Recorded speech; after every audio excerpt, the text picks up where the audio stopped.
Poštovani gledalci, dobar dan i dobrodošli u specijalno izdanje emisije Granice Istoka iz Beograda, gdje pratimo Beogradsku sigurnosnu konferenciju na temu U odbrani čovječnosti.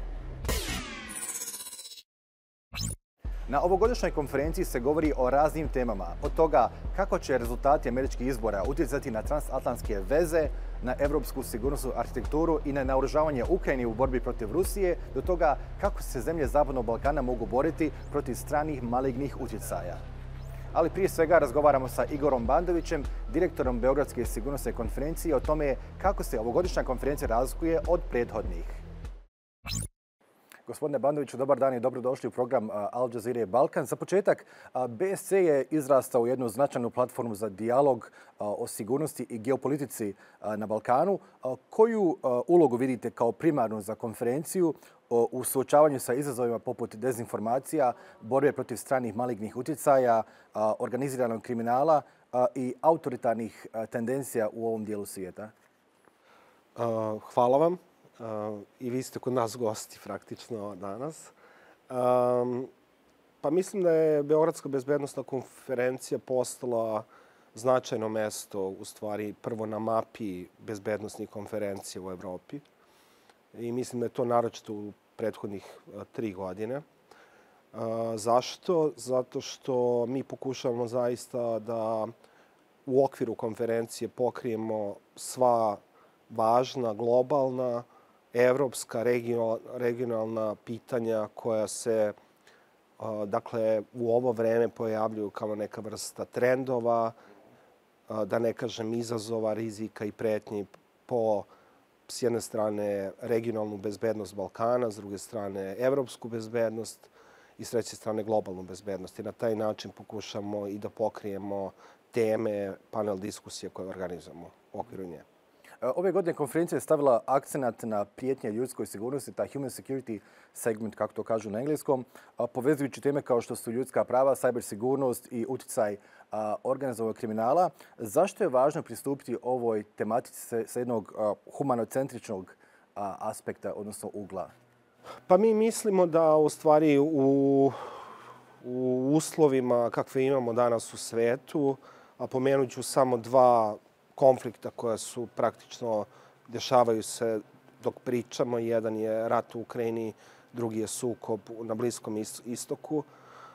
Mislimo da je ceo svet praktično krenuo u jednu vrstu geopolitičke utakmice gdje se pažnja čovečnosti i humanosti kao jednom vidu važnih aspekata zaštite međunarodnog poretka ne poklanja dovoljno pažnje. Pokušali smo sa tim panelima koje ste pomenuli da nekako vratimo fokus praktično na ljude, njihovu bezbednost, njihova ljudska prava, na ono što je jako važno, a što ja mislim da je još više važno u regionu, jer smo suočeni u regionu sa nekim izazovima koji su s jedne strane globalni i pojavljuju se kao neka vrsta, ajde da kažem, klimatskih promjena na koje ne možemo da utičemo, ali postoje i problemi koji su specifični za naš region i koje, ja mislim, da i civilno društvo i vlade u regionu, ako ulože dovoljno napora, mogu da otklone. Mislim da su to teme upravo koje ste pomenuli, zato što se bojim ako sve postane simbolizam koji se manifestuje kroz tu geopolitiku, jeste vi s nama ili ste protiv, bojim se da će važni aspekti ljudske bezbednosti ostati negde u zapećku i da nećemo dovoljno poklanjati u stvari pažnju nečemu što je u krajnjoj liniji i bilo rezultat i posljedica najmanje 2 svjetska rata, posle čega smo u stvari pristupili pravljenju nekog međunarodnog poretka kako bi on bio humaniji, kako bi on bio čovečniji, kako bi on bio, recimo, vezan za pravila i ponašanja država i nedržavnih aktera. Sada, tokom prošlogodišnjeg BSC Skopje Leaders Meetinga, govorilo se mnogo o tome da li je i ako da u kojoj mjeri agresija Rusije na Ukrajinu potakla veći angažman Evropske unije na Zapadnom Balkanu. Evo, uskoro ulazimo u 3. godinu ruske agresije na Ukrajinu. Da li ste vi primijetili neki značajniji angažman Evropske unije u ovom dijelu Evrope? Da li ste primijetili možda neki veći angažman NATO saveza u ovom dijelu Evrope? Što se tiče Evropske unije, sigurno da je Evropska unija kao posljedica rata u Ukrajini, ajde da kažemo, dala jedan prozor mogućnosti za dalje širenje i da mislim da za razliku od prethodnih, ajde da kažem, godina i decenija, postoji jedan važan politički i onako signal koji je poslat i Balkanu. Ali ja se bojim da gledajući Evropsku uniju i njeno ponašanje na Balkanu ne vidim toliko, kako bih rekao, strateški pristup jačanju Balkanu, odnosno osnaživanju država koje bi trebalo jednog dana da se pojave kao članice Evropske unije. Ono što mi, bar u Srbiji, a verujem da je to slučaj i u drugim zemljama Balkana, vidimo je možda više ono što kažu business as usual. Postoji taj growth plan, to je svakako šansa, ali mi se jako ovde borimo da on bude na neki način uslovljen rezultatima u vladavini prava. Mislim da je to slučaj i u drugim zemljama. Mislim da ono što mi nemamo, to je jačanje vladavine prava, jačanje nezavisnih institucija, jačanje pravosuđa, koje će biti taj monitoring mehanizam, da kažem, koji bi u stvari sa sredstvima koje dolaze iz growth plana nešto uradio. Mislim da je originalna ideja i mislim da je tu Evropska unija svakako pravilno procenila da posle napada, odnosno rata koji imamo u Ukrajini, da ona mora nešto da preduzme. Međutim, ja ne bih volao samo da fokus ostane samo na Ukrajini. Volao bi da se jedan inventivniji pristup postoji i na Balkanu, zato što bojim se da nekako derivati tog rata u Ukrajini postoji na Balkanu i puno posljedica koje možda nisu uhvatljive golim okom, ali su prisutne. Možemo da pomenemo samo uticaj trećih država. Gospodine Bandoviću, hvala vam mnogo na izdvojenom vremenu. Hvala vam.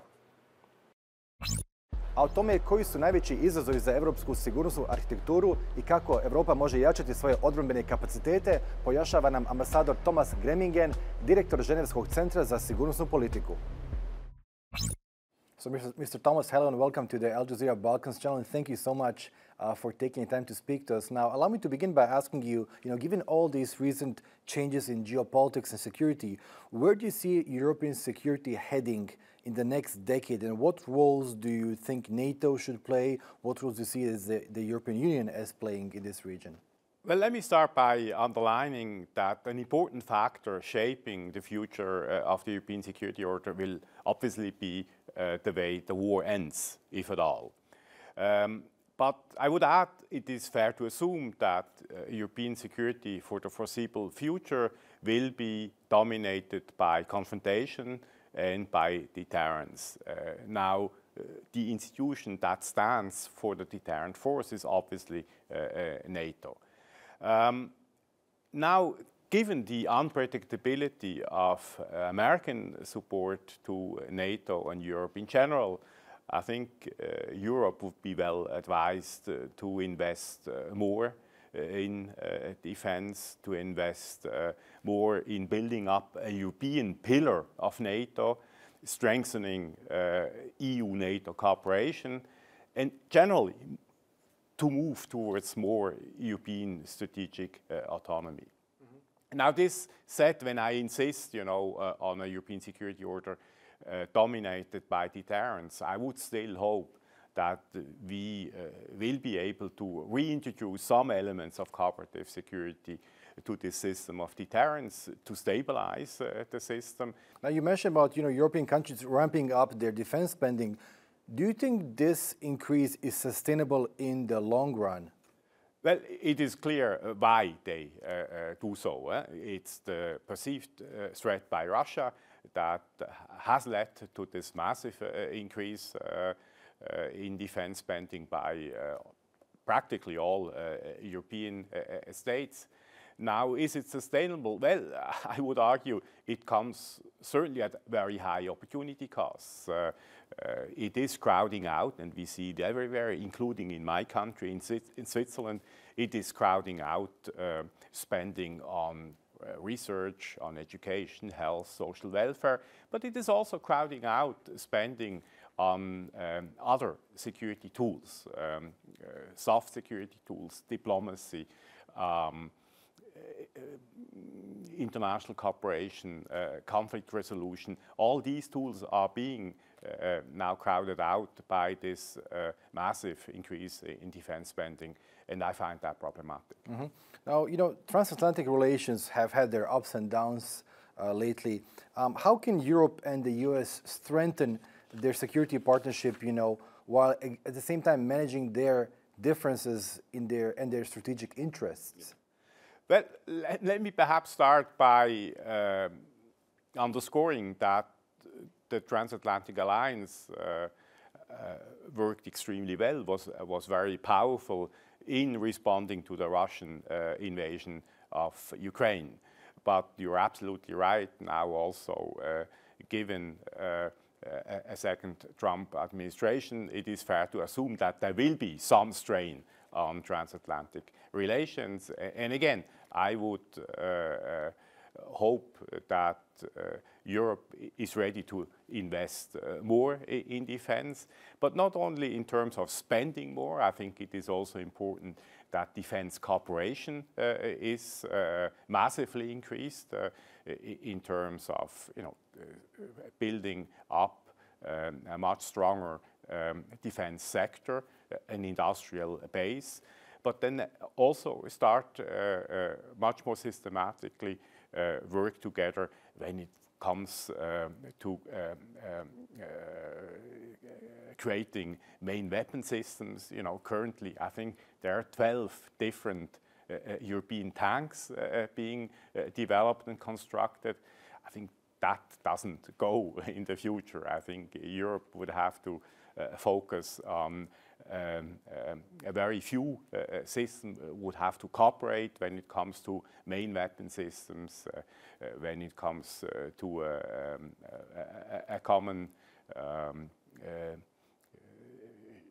defense policy, anti-missile and air system.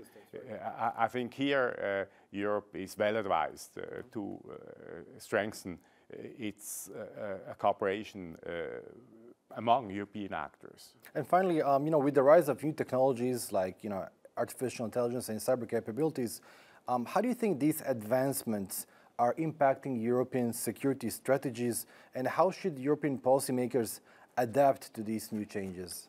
Well, they will obviously impact security in a positive and in a negative way. When we think of artificial intelligence there, it is already quite visible. When we think of, for instance, lethal autonomous weapon systems. But obviously this will massively intensify these repercussions, and it's not only AI, it will be quantum computing, it will be synthetic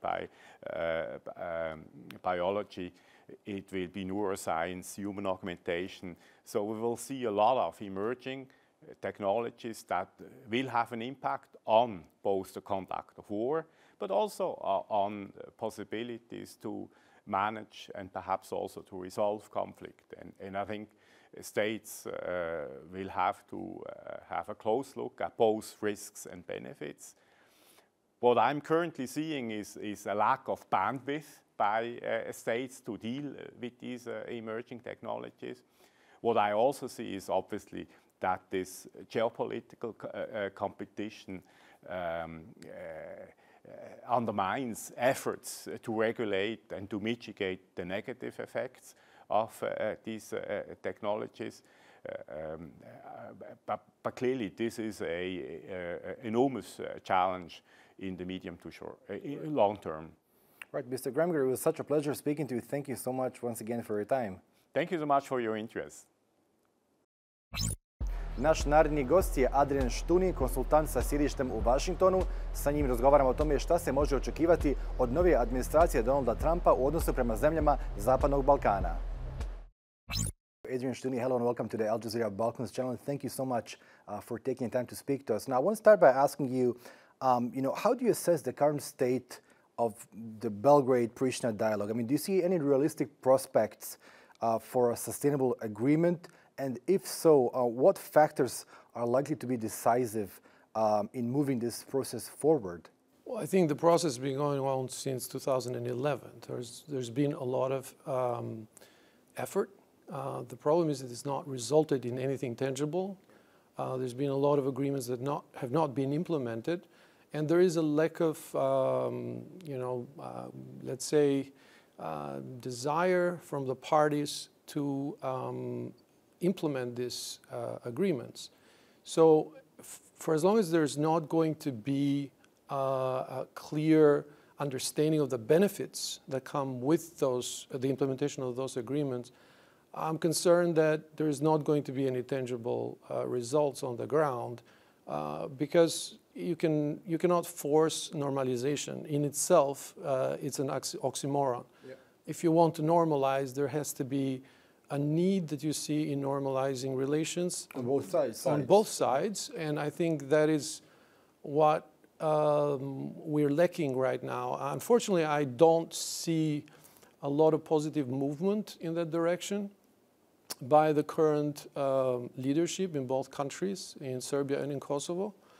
And we see a lot of justifications being articulated, but not solutions. And so I'm not very optimistic at this point, and I don't think that sustainable agreements can be achieved through sanctions or coercion. Mm-hmm. Now, when you look at things from a broader perspective, given the complex political landscape, how effective are current regional security cooperation initiatives, in addressing issues such as, we have seen organized crime, we have seen trafficking, we have seen, cyber attacks and cybercrime, and if you could select at least 2-3 areas where cooperation needs significant improvement, what would they be? I think that there are a lot of initiatives, but if we are measuring effectiveness by the number of initiatives instead of their outcome, then we're not doing it right. So there are a number of initiatives, but where I think there should be more focus is on the outcomes. What are we achieving through this? Do we really have a genuine cooperation, or do we have cooperation pro forma? Because there is a carrot at the end of whatever is being offered, and we want to just get the carrot without actually genuinely investing in cooperation. And I think we're dealing with a lot of transnational issues in the Balkans, be that from the perspective of organized crime or violent extremism, terrorism, all those things. And political borders don't really matter to these people and organizations that are involved in organized crime and terrorism.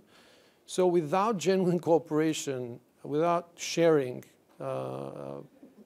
in a timely fashion information, it's going to be hard to effectively target these problems, these challenges. But if you have distrust, then how can you genuinely share and genuinely be open to cooperate? And so I think it all goes back to the countries of the Western Balkans coming to the realization that it is only through normalization, cooperation, and stability in the region that the whole... Not pro forma, yeah? I'm putting the emphasis on the genuine changes, the genuine approaches, because, and you have to link it to what I was saying earlier, you cannot really have sustainable change through sanctions.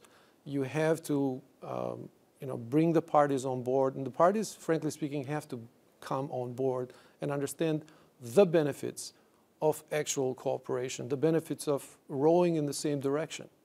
Otherwise, if you're rowing in different directions, you're just going to go in circles.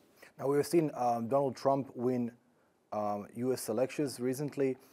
In terms of American foreign policy in the Western Balkans, we have heard from numerous experts, area experts, that he will continue his transactional policies and approach towards this region. What do you expect? What do you think will be Washington's priorities in this part of the world? The short answer is I don't think the priorities will change much. I don't foresee a dramatic change of the United States foreign policy towards the Balkans. I think it will continue to be focused on normalization, stability, and moving faster towards the main goal, which is European Union accession, and also for the countries of the region to join Euro-Atlantic institutions. If we're looking currently at the geopolitical environment, it is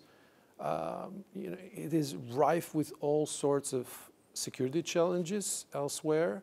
You have the war in Gaza, you have the war in Ukraine, you have the complicated situation in the South China Sea, with Taiwan, being one of the flashpoints, but also in Korea, the Korean Peninsula, South and North Korea. So dealing with all of these challenges, I think will be the priority of the next administration. And I don't particularly think that the Western Balkans will be on that first tier of issues to be addressed. I think the European Union will continue to be behind the driving, the steering wheel. Right, but with the rising tensions between global powers, how vulnerable is the Western Balkans to becoming a sort of a proxy battleground for geopolitical rivalries? And we've seen increased Chinese presence in this region. We've seen increased Russian presence. We have seen increased Turkish presence. We have seen Gulf states forging relations, the United Arab Emirates and Serbia. Do you see this? Do you see global rivalries as having a ripple effect in this part of the world? I think so, yes. I think the Balkans in itself is a crossroads. It's a bridge between Asia and Europe. Historically, there has been a lot of interference. There's been a lot of powers that wanted to dominate the region because the region in itself is very strategic. So yes, in a way, it has been a battleground and will continue to be a battleground between those powers that see it as a place where they can gain traction, where they can gain, get to expand their influence and so on. That problem is with regards to what does that do to the people of the Balkans. If you're a battleground, it's not going to be a positive thing. So I think the people of the Balkans need to realize, again, going back to the same leitmotif, if you will, that it is through cooperation as a region that you can find your own voice instead of being used by those who want to use it as a battleground. And I think there is a place for the people of the Balkans to chart a new path forward, which is focused and centered on stability and cooperation. I think that is going to make it stronger. That is going to make it so that the Balkans can have its own agenda instead of being a pawn in somebody else's game. Right, but increased interstate cooperation will not necessarily decrease foreign malign influence. Two things can happen at the same time. The point is that your immunity will be stronger to deal with those threats, to deal with those pressures. If you're in a place of better cooperation, genuine understanding, and having common goals, I think you can build closer ties that are going to make you stronger. And less vulnerable to foreign interference. I hope that the people of the Balkans will realize that every other region is going towards consolidation, not towards fragmentation. Because you need to be a bigger market to contend, to compete in today's realities in every aspect, be that an economic and financial market, and all sorts of other markets. Right. Adrian Shtunijem, it was such a pleasure speaking to you. Thank you so much once again for your time. It's a pleasure. Thank you for having me. Poštovani gledalci, bilo je to sve u ovom specijalnom izdanju emisije Granice Istoka iz Beograda. Ukoliko ste propustili bilo koji dio, cijelu emisiju možete pogledati na našem web portalu balkans.aljazeera.net. Hvala na pažnji.